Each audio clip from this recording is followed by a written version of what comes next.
अगर आप भी तामसी भोजन करते हैं तो कर लें तामसी भोजन से तौबा, वरना समझ लीजिए क्रूर ग्रह आपकी तकदीर बिगाड़ देंगे। और अपनी इसी दिलचस्प चर्चा को आगे बढ़ाते हुए, तामसी भोजन करने से राहु के अलावा और कौन से ग्रहों के अशुभ प्रभाव पड़ सकते हैं, आइए पंडित जी से ये जानते हैं।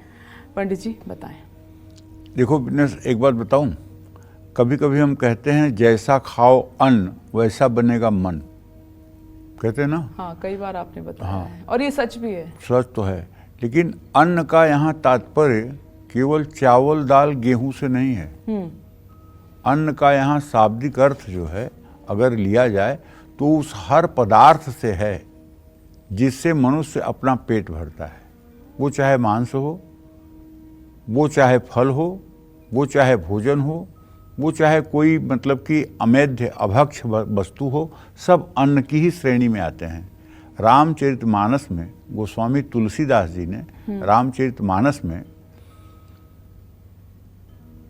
वर्णन किया है, एक राजा जो है ब्राह्मणों को अपने यहाँ निमंत्रण पर बुलाता है और उसका दुश्मन राक्षस एक जो है भेष बदल करके ब्राह्मण के रूप में रसोई करता है और रसोई में एक ब्राह्मण को काट करके उसके मांस को जो है खाने में मिला देता है और ऐसी माया कर देता है कि वो देखने में सब कुछ मतलब कि अन्न लग रहा है, लेकिन वो हकीकत में सब मांस है, देखने में अन्न लग रहा है।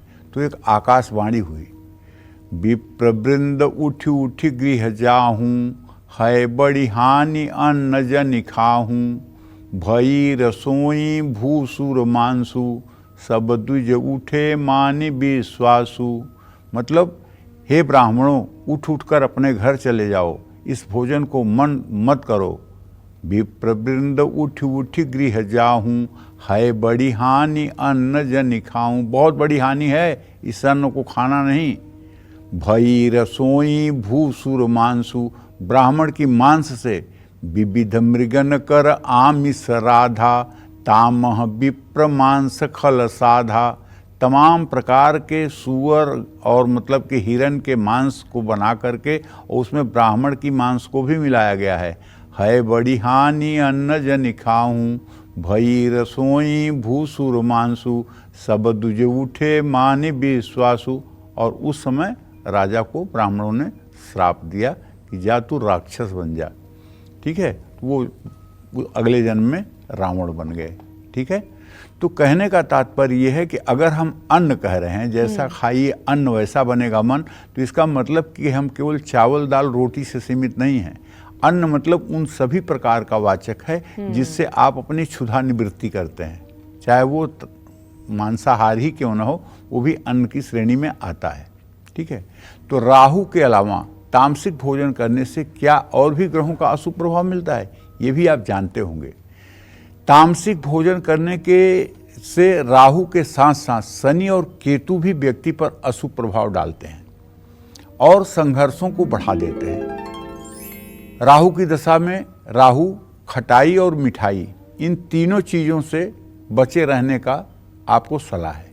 राहु के साथ शनि भी अशुभ फल देगा, लेकिन एक बात अच्छी तरह से जान लीजिए, राहु चाहे जितना खराब हो, लेकिन अगर आपके द्वितीय भाव में शुभग्रह हैं और शुभग्रह की राशि है और शुभग्रह की दृष्टि है, तो राहु चाहे जितना बुरा होगा आपको कभी तामसी भोजन स्पर्श नहीं करने देगा।